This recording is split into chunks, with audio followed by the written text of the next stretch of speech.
Welcome to the Faster, Easier, Better show with your hosts LeeSilber and Ellen Goodwin. This podcast is short, fun, and jam-packed with good ideas that you can start using right away. And here's your hosts, Lee and Ellen. Welcome to the Faster, Easier, Better show. I'm Ellen Goodwin along with LeeSilber. And today we're going to talk about using the end of your day to make your next day more productive and efficient.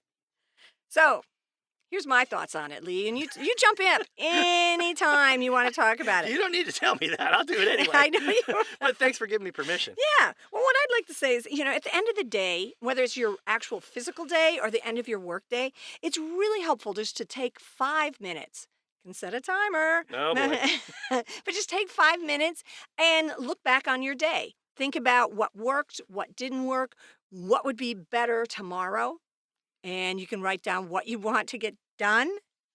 But so all of that's great is when you come in the next day or you start the next day, you're ready. You don't have that time frame where you're like, oh, what am I going to get done today? And boy, what worked yesterday? If you've already done it, you've got it out, you're not going to procrastinate. You're just going to be able to jump in, boom, go.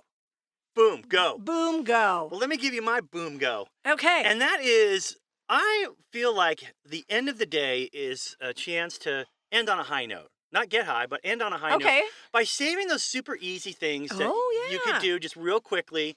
Because who doesn't love checking something off, even if it's a virtual checklist? It's just something about that. It feels good.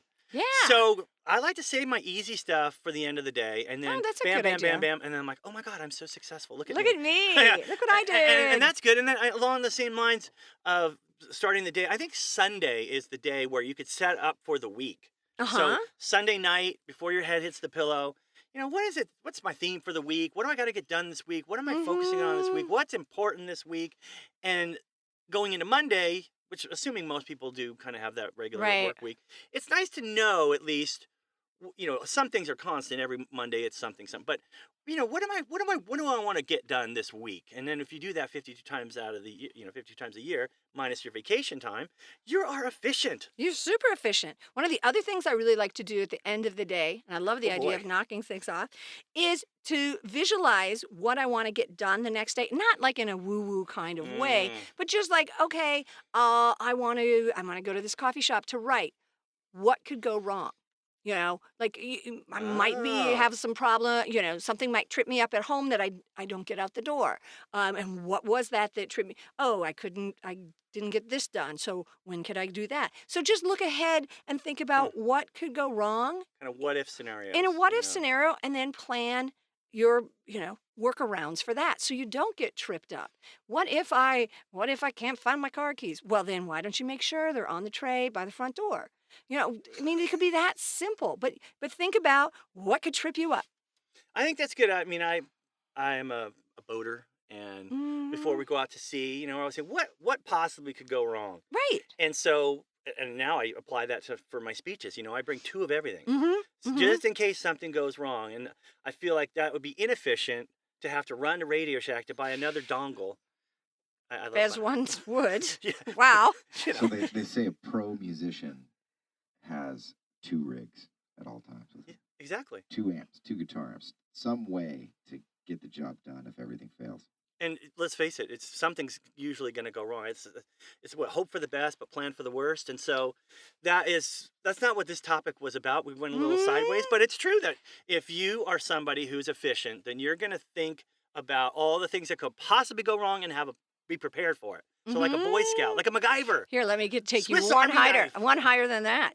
A Navy SEAL. Ooh. Do you know what their thing is? 2 is 1 and 1 is none.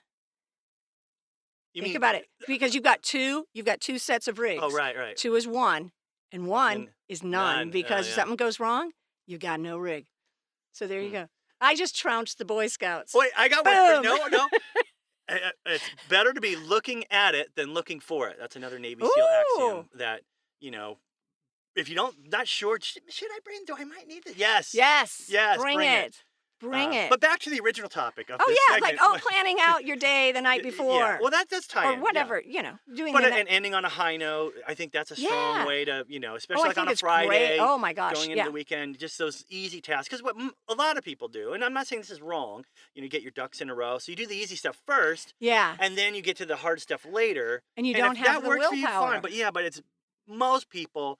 Let's get this done. The hard, important, big things first, and then as a reward, we can do the easy things. Right. At the Yeah. end. It's a little bit like that story that every motivational speaker talks about. They put the rocks in the jar. They put the big rocks in first, and then they put the medium rocks, and at the end they pour the dirt in. It's sort of exactly that. You're doing that big things during the beginning of the day when you actually have the willpower and the self-control and all of that. At the end of the day, yeah, some of that stuff. Oh yeah, I'm just gonna knock it off. I love that idea. I did the rocks and sand in a van down by the river because you're not going to amount to jack squat. Sorry, I couldn't help it. Matt Foley, motivational speaker. Matt, oh, okay. Yeah. Hopefully, did you really do the No. rock story? Thank you. No, Thank you so much. Because that would be inefficient. That would be so inefficient. Yeah, it's right up there with the starfish story. So, yeah, the end of your day shouldn't just be like coasting. I think it will set you up for your next day. And it doesn't just have to be with work. It be, you've got kids and you got your family stuff. You think about what worked, what didn't work, what could go wrong. Okay, hey, dinner. One of the kids has practice that runs late, and whoa. And so I'm the coach, so that doesn't happen. Oh, the coach. Okay. But I will say we started doing this where we put all the kids are in the pajamas and we all wear socks. We put our feet in. You told me this. And we do like you pick someone for the day and you say something nice about them, and it became kind of a routine. And we kind of got away from it. And the kids like, hey, how come we don't do that anymore? Because you're and grown so up. we brought it back. Yeah, right. For Father's Day, I'm making cards for the kids from me to them. Well, you wouldn't be a father without them. Right. Wait, you're right. And Yeah. But my Hello. point is, we celebrate Mother's Day, Father's Day. No one does a Kids Day, so I'm taking Father's Day and gonna make cards. Isn't it like for them. everyday kid day? Yeah, it's I the know. other 365 days. I walked right into that. Yeah, you did. And Wade yeah, did you not did. swing and miss. He No, hit that out of the park. No, not at all. All right, so great ideas for using the end of your day to make your next day even better. Thanks so much, Lee. We'll both be back next week with the Faster, Easier, Better show.